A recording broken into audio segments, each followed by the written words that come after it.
Y'all, why y'all didn't tell me that Harriets is a no black girls club? No matter where you live in the world, most people love luxury. We love luxury alcoholic beverages, we love luxury clothing brands, we love luxury cars, and even luxury neighborhoods and homes. But another thing that most people love is luxury nightclubs. All of us like going to them, and no matter how rich or poor your city is, you have just one. And it makes you feel good when you're able to go to the best part of town and go to the nicest club, because typically they have the best looking people. And that's why everybody loves luxury. What if you drive all the way across town, go into your favorite luxury nightclub, and this happens? Yeah, y'all, I'm trying to figure out why I'm in the middle of Miami. Literally at what time? It's 12:44. At 12:44, we go to a club called Mona. Do you know this club told me I'm too dark and too thick? Didn't let her in because she's too thick. Dark? Dark? Now this is Miami, I believe South Beach to be exact, I'm not sure, but the club is called Mona. And she's not the only black woman to say this. Discriminating against the African-American woman that was trying to get in because they're on the bigger side. Let me tell you, that is only the beginning. You have clearly never tried to go to Vendome or Mr. Jones. Because, baby, I've personally witnessed them turning away the black girl in the group when she's there with two lighter girls and they say she can't get in because her toes aren't painted or like her outfit isn't up to par. Excuse me? Now in the case of Mona, there was Club Venom, and in Miami, which is a very upscale city, many black women have discussed their issues about being denied from these particular luxury bars and nightclubs. But that's just not happening in Miami. It's happening in Los Angeles. Rewind! Gonna fly all the way to Los Angeles, California, West LA to be exact, where you have your Hollywoods, Culver Cities, and even close to Beverly Hills, the home of the luxurious nightclub space in America.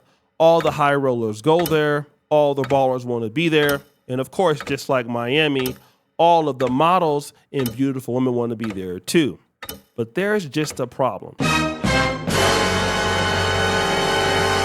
Just because you want to get into the club, it doesn't necessarily mean that you'll be let in. Now, a lady named Kia went viral just over the 4th of July weekend for talking about this particular nightclub. There's a guy who's always, I don't know if you call it a bouncer or whatever you call the people at the front door that let people in or tell people they can't come in. I don't know what you call it, but this guy, he's a white man. His name is Robbie, whatever. I'll put his name in the caption. Every time he's working the clubs, he never lets chocolate girls in. I noticed because 2 years ago, when me and my friend Crystal, who's also a beautiful chocolate girl, we were trying to get into Poppy. We were with a white girl at the time. Like, this is so frustrating. Y'all don't even understand. We were with a white girl at the time, and we were trying to get in, and he made it very clear she could come in. And she was like, well, what about my two friends? She was talking about me and my friend Crystal. And he was like, they got to pay $100 a piece. Huh? But wait, there's more. My thing is this. And also, when me and Ninja, my friend Ninja, went to Harriet's, he did the same shit. It wasn't good enough that we had a table. We had friends who were already at the table. It wasn't good enough that somebody from our table came down to come get us from the door. It wasn't good enough that nothing was good enough. He ended up just saying, like, first he tried to play the we at capacity, we not letting nobody in. But if and when the video footage is pulled from Harriet's, you can see that the line in front of the elevator to get into the club, where me and my friend is standing at, there's a line. On the side, there's another line where people are just walking up.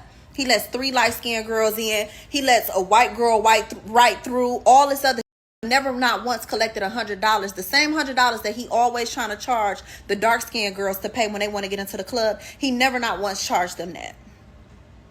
And my question is this: when y'all clubs like Harriet's and Poppy and all of that stuff, when y'all have this man or boy rather, navigating these doors and he's asking for $100, where is that money going? Or is it y'all that's saying, oh, the black ass girls got to pay $100 to get in?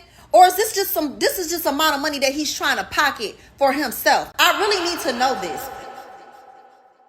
Now, looking at this woman, I'm going to be real. This lady is extremely beautiful, extremely gorgeous, in my opinion. Now, stop the show. Y'all going to be hating on me because y'all think I'm a simp. But hey, she is bad. And this club called Harriet's in Hollywood, I believe, just doesn't have complaints from just her. Check this out. Whoever Rob is, that man's who's able to come in and come out at Harriet's Rooftop, you should be fired. You should actually be ashamed of yourself on how you treated my friend and I. Why you didn't let us in for no apparent reason, I don't know. Why you wanted us to pay $100 a piece to get in, yet you let other girls in prior to us is crazy. And mind you, I was standing there for over an hour trying to get in. And I was going to Harriet's because, I was invited and they had tables or whatever. I said their names at the door so we can go up. They're like, oh, no, I don't know that name. Gave them another name. Oh, they left. But they're upstairs. Rob, the person at the door, he continued to let girls in as my friend and I are standing there. Just continue to let girls in. At one point, they're like, oh, we're closed. To make people, want to leave. But I stood my ground. Some other girls stood their ground. But he let girls who were of lighter skin complected, who had big lips, big booty in, Hispanic women in. But the girls that look like me, there are a few of them that look like me. He did not let them in. Now, you have two beautiful black women who are fine as hell discussing the same thing. Both of them mention a person by the name of Rob, okay? And we got this guy's information based on what she said.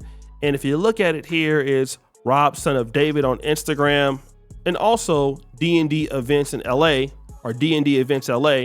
This is the white guy who, in my honest opinion, I believe is the club promoter.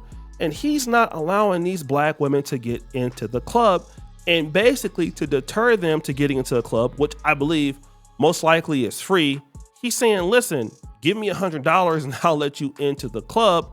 But at the same time, he's telling them this, he's letting, lighter skinned women in the club, or even in the case of this particular lady, white women and Hispanic women. Damn.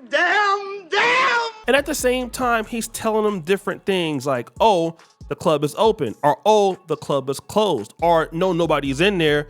But the lady clearly is saying that her friends are upstairs, and the reason why she most likely knows that is because she's texting and having a conversation with them, asking them to come down, and she's telling them that the guy won't let me into Harriet's, but other people are still being let in. And she's not the only person to say this. It's not a no black girl club. It's the guy who works the door. So Harriet is affiliated with a lot of clubs that are basically under the same owner in LA. But they all have the same doorman. Now, I've had my own problems with him. However, I know a promoter that he's like over him in the industry of the party scene or club scene or whatever. So when it comes to me, he gives me a hard time, but the guy I'm referring to, the other guy who happens to be, he's always going to let me in. Now, this young lady is saying that, hey, this guy, Rob, is also very, very similar. So it's not that Harriet doesn't want black women to be in the club. It's this particular person who was doing this all the time. But then there are black women that have different experiences. So I've been watching like this Harriet's Rooftop debacle unfold, and I'm not surprised because it is LA. However, I have been to Harriet's on more than one occasion. And somebody mentioned something like, oh, they've been told to go on Sunday night, which is Black people night. I have never gone to no damn Harriet's on no Sunday night. I have gone on Friday night, Saturday night, Thursday night, a random ass Tuesday. And no, I ain't giving nobody no $100. I ain't giving nobody no $20 either. Like, what are y'all on? People just want to go out and have a good time. And then it's like, I had a situation happen to me similar to this in New York City, and this is what I would say. It is these promoters. I just did a video about this for the third, fourth time talking about this. It's the promoters. So the establishment, they're just renting out the damn venue to the promoters. Whatever the promoters do is whatever the promoters do, but it's not necessarily the owners of the establishment. Because when I brought that up to the establishment, they were very apologetic. They was not happy about it. And then they ended up giving me the better deal of me and 5 of my friends come back on another Saturday night, VIP, and all drinks on them all night long. Now, we all know that engaging in such behavior could result in a big ass lawsuit for Harriet's or even Club Mona in Miami. But you got to understand that the owners of these establishments know this. They'll probably let this guy go. But the reason why they are doing this, I believe, is for a reason. And don't sue me or anything. This is just my suspicion. Rewind! I used to live in Los Angeles. In fact, I'm originally from Los Angeles. I was born in Linwood and I lived in Los Angeles about a third of my life. And when I was living there, my brother worked at a very popular club called The Gate, which was in Hollywood at the time, okay? And in the early 2000s, there were many people in Hollywood that did not want certain women in the club, especially if they were a certain size. Now, if they were dark skinned, they would need to be very, very pretty or very attractive or have some level of connections. Or if they were overweight or somehow not attractive enough, these ladies were simply being told that this is a private party. All right. Now, you would think that because it's 2025, that this would not be the case. But the reality is that this isn't happening to Black men. All right. And I'm going to tell you why this isn't happening to Black men. The reason why it's not happening to Black men in Los Angeles or in Miami is most likely is because these Black men are spending a lot of money. And even the white men or whatever kind of guys are there, they're spending money on a certain kind of woman that they expect at the club, even white men. If you're a man and you're looking for a particular type of lady, and if you're the promoter and you feel that that lady is Black and you have a personnel that don't like a certain type of Black woman, then you're going to tell that particular person that, hey, it costs $100 to get in to cover the loss that you think you're going to experience in drinks. Okay. This is the only thing that I can think of that was happening at the time and what's happening now. These club promoters typically have some level of a deal with the bar. Okay. So the more you spend at the bar, they'll probably keep the door. And in Los Angeles, let's say if they spend 50 grand in a night at the bar, this guy can leave with 20% of the bar, which could even be $10,000. And that can happen in Los Angeles or Miami, if not even more. That even happens in Kampala sometimes. In Kampala, Uganda is a third world country. The reality is that one, yes, we can say the guy is racist, but number two, it's supply and demand. And you have these clubs out there who don't want to deal with Black women because they feel like the audience doesn't want Black women there.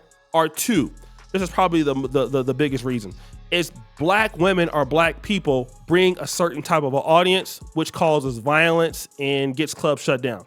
Now, like when I was growing up in Sacramento, you would have to go almost to like San Francisco or to Los Angeles to find a club that could play hip hop, because if you played rap music in the 90s and 2000s, you would draw the wrong type of person to the club, which would result in shootings or fights and stuff like that. And typically what a lot of clubs and bars think is that if you bring in Black women, then you bring in a certain type of Black men. And so the reality is if you bring in a certain type of Black women, then those Black men follow who cause trouble. But if you limit the black women and the black men that come and patronize these establishments, well, they're not looking for black women anyway, and they're looking for mixed women or white women, and they're well-to-do financially, so it wouldn't be a problem. And that's just a black guy that happens to be a big spender. But the women who are coming into the clubs, they're not going to be spending a lot of money anyway. So in the promoter's eyes, that's hurting the business. And this is racist and it is illegal. But black women got to understand something. This is how a lot of people think, all right? It's happened in Poland. I've seen it in Poland. I lived in Warsaw, talked about the same experience that happened to me. It's happened to other blacks around the world. It happens in London. And these promoters who are, trying to make these parties and nights for a certain type of group of men, it typically does exclude black people, including black women. And the honest word about this is, you got plenty of black promoters in Los Angeles and other parts that you're going to have to create experience and curate experiences for black people. If you can manage that without there being fights or violence, then everything is cool and you can still do a luxury thing for that community. But the moment you start getting into the white side of things, where you have a promoter that's white and he has a non-black audience, a non-black spending audience that happens to be non-black and they're male, you're gonna see a lot of people saying, "Hey, don't bring black people in here, black women, because we don't want to see it." It's happened here in Uganda. There have been clubs that will say, "Hey, listen, I know we're in Africa. Don't bring African women in here because they will bring their men." Okay, so it's what happens around the world, and we got to respond to that by having big ass lawsuits or throwing parties and club nights for our own people. So guys, what do you think? It's your boy Shady Jackson back at it again with another episode of The Celebrity Junk. I appreciate you for all you do. Subscribe to the bell. We're out.